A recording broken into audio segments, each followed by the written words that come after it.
The Royal Park case isn't just about one man's brutality. It's about a system so corrupt that a president could sell a pardon, a monk could take a bribe, and a killer could walk free while the victim's sister writes heartbroken letters that no one in power seems to read. June 30th, 2005, Colombo, Sri Lanka. The Glow Night Club was hosting a party organized by the Colombo Nightlife Society. The city was alive with music, alcohol, and the recklessness energy of the youth. Among the crowd were 3 young people who had no idea that this night would end in murder. 19-year-old Yvonne Janssen, her 17-year-old sister Caroline, and Caroline's boyfriend Jude Anthony Jayamaha. They were all students at Colombo International School, and they came from wealthy, well-connected families. Yvonne Janssen was born on August 15th, 1985, to a Swedish father, Roger, and a Sri Lankan mother, Chumaka.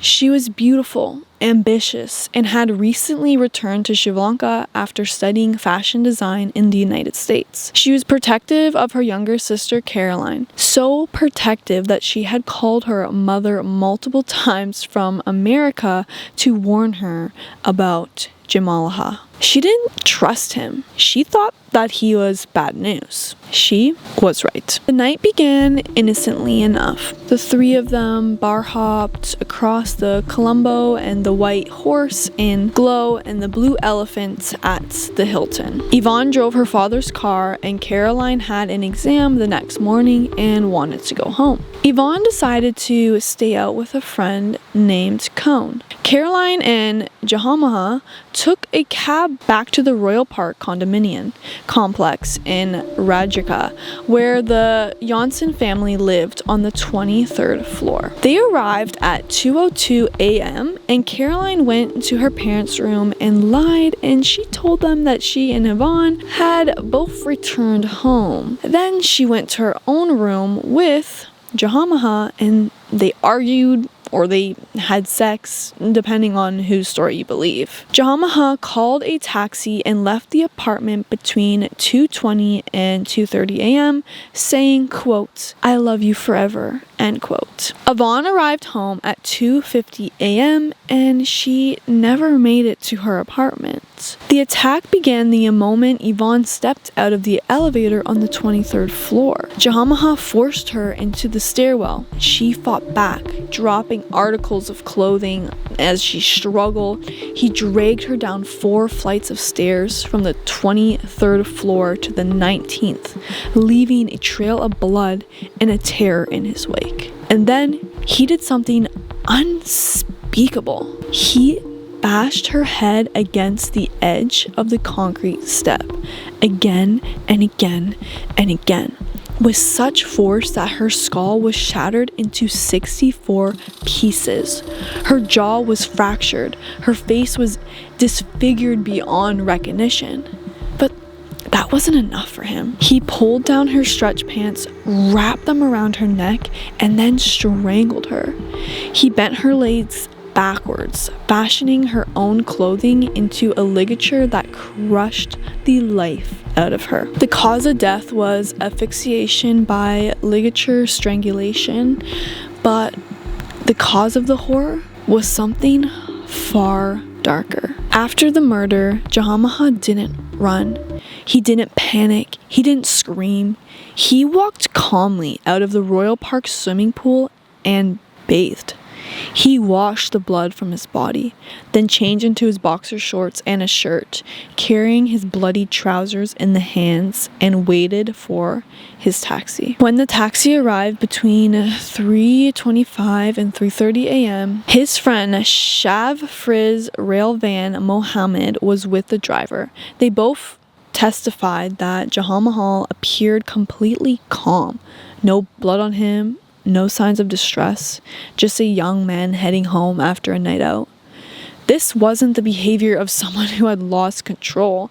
This was the behavior of a predator who knew exactly what he was doing. At 9:30 a.m. on July 1st, 2005, a domestic aide climbing the stairs from the 16th to the 19th floor had discovered Yvonne's body.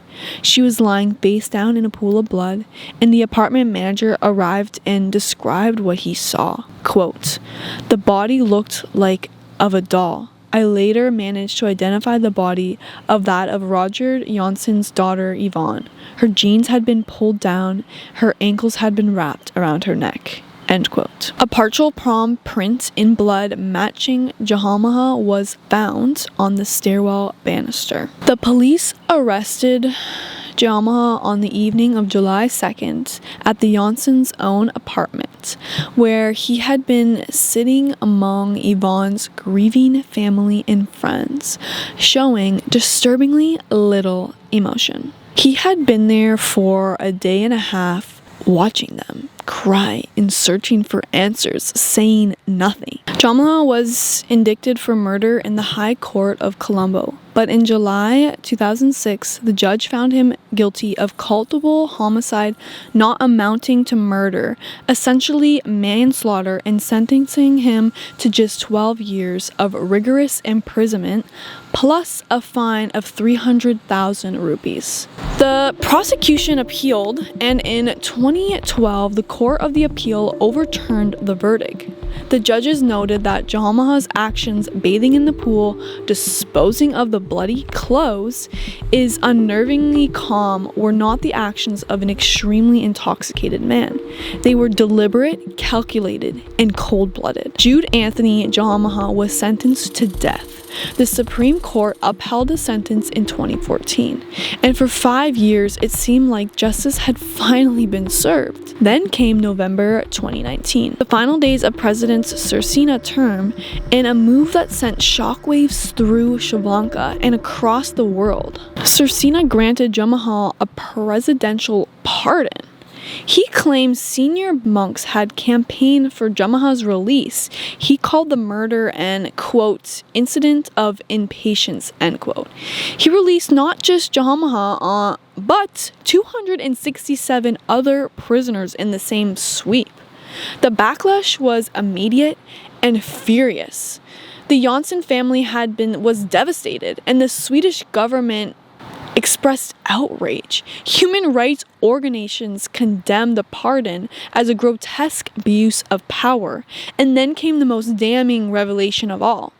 Jalmah didn't stick around to face the music.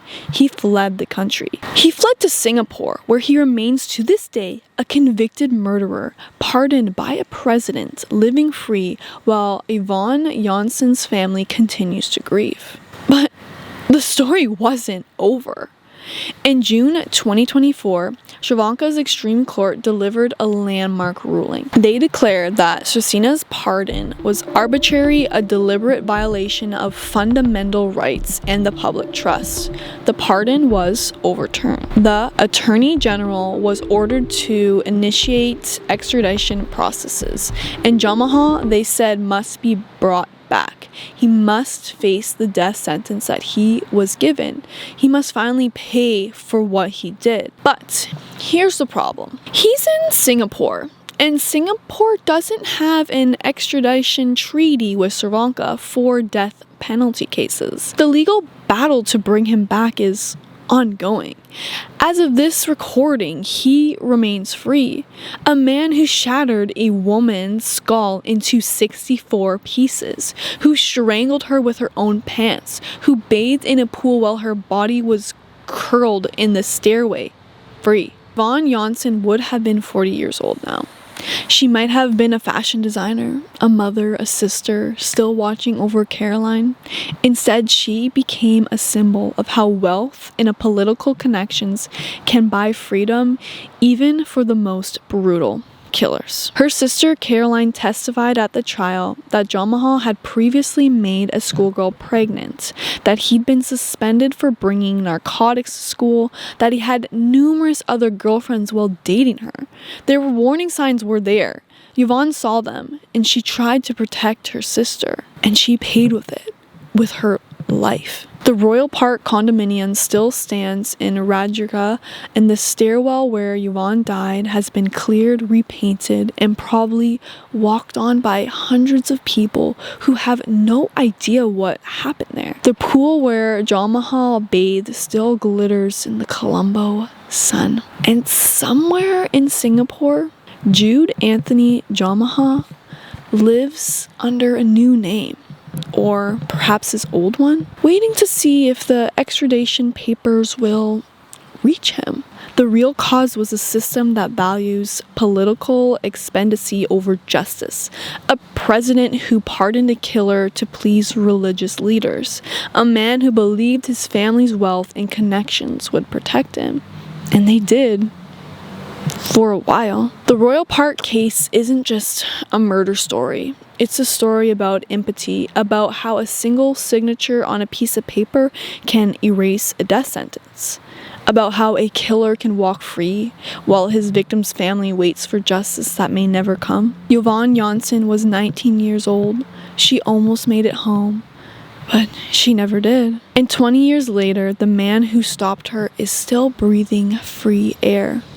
But the story of this pardon has one final devastating twist, one that turns a tragedy into something far more sinister. In 2022, former President Sirisena appeared on television talk show and made a stunning admission. He revealed that state intelligence officials had investigated the rumors swirling around that the pardon rumors that he had received massive sums of money for exchange in freeing a convicted murderer. Some said 50 million rupees and some said 800 million. Sirisena denied of taking any of it. But then he said something chilling. Quote, "I then instructed my state intelligence officials to investigate this matter, and they confirmed that the parents of the convicted murderer, Jamala, had in fact given monies to a person during that period." End quote. Sirisena didn't name the person who received the bribe, but he didn't have to. When the television host asked him if he could be assumed that the person who received the money was the same person who had been relentlessly pushing for Jawaharlal's release, Sirisena replied with a single word. Quote, "Yes." End quote.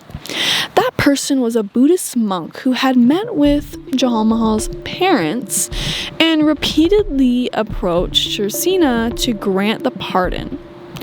A man of faith allegedly paid in blood money to free a killer. In July 2022, a formal complaint was filed with Sri Lanka's commission to investigate allegations of bribery or corruption. The complaint didn't just target the monk, he went after Sirisena himself. Argued that Sirisena had admitted on national television that he knew a bribe had been paid, yet he never reported it to the bribery commission as legally required. He had told the investigation department instead, but under Sri Lankan law, knowing about a bribe and not reporting it is the same offense as taking one. Either he had been complicit or he had deliberately covered up the corruption. Sirisena claimed he had followed procedure, sending the request to a prisons department committee that recommended release based on good behavior and academic progress. But the complaint noted that Sirisena had never followed the constitutional procedure for pardoning a death row inmate. He had simply signed the paper. And then in November 2024, the Bribery Commission finally recorded a formal statement from Sirisena. The man who had once held the highest office in the land was now being questioned whether he had sold a presidential pardon, whether he had traced a young woman's justice for cash or connections or political favors. Sirisena's family, meanwhile, has faced its own scrutiny. While specific details details about his children's bank accounts remain less publicly documented, Cersina's presidency was dogged by corruption allegations of its own. The Royal Park case isn't just about one man's brutality. It's about a system so corrupt that a president could sell a pardon, a monk could take a bribe, and a killer could walk free, while the victim's sister writes heartbroken letters that no one in power seems to read. Caroline Johnson asks Cersina one question that still echoes, quote, "I cannot begin to understand how a father of 2 daughters reached the decision to release this monster," end quote. Yvonne Janssen was 19. She fought for her life with broken ankles, running from a man who would shatter her skull into 64 pieces. She deserved justice. Instead, she got a president who looked at her murderer and saw an opportunity. It's been 20 years since my sister Yvonne was murdered. Even now, saying that doesn't feel real. She was 19, full of life, full of plans. Then in one night, everything changed. People say time heals, but I've learned that's not always true. The pain doesn't get lighter, you just get stronger. You carry it differently, but some days it's still too heavy, especially on grim milestones like this one. Yvonne is everywhere, in songs she loved, in her favorite perfume, in the laugh I now hear my daughter. Sometimes I still reach for her in thought, still imagine who she might have become. One of the last photos I have of her was taken days before she died. She's smiling and carefree. That night, I left her a note on the side door she always came through, asking her to wake me up when she got home, but she never made it through that door. We've spent 20 years on a knife edge between heartbreaks and wins. The unpredictable nature of this case wears us down mentally, but we keep telling her story and we hold on to her light, a reminder of all she was and all she still means to us. I truly believe in karma, and I really do think that karma will be back for this man, and I hope where he is right now that people know who he is and are giving him absolute hell. Anyway, again, our hearts, our thoughts, and our prayers really go out to the victim and her family. This is a crazy case. If you like stories like this, make sure you like and subscribe. Until next time, adios.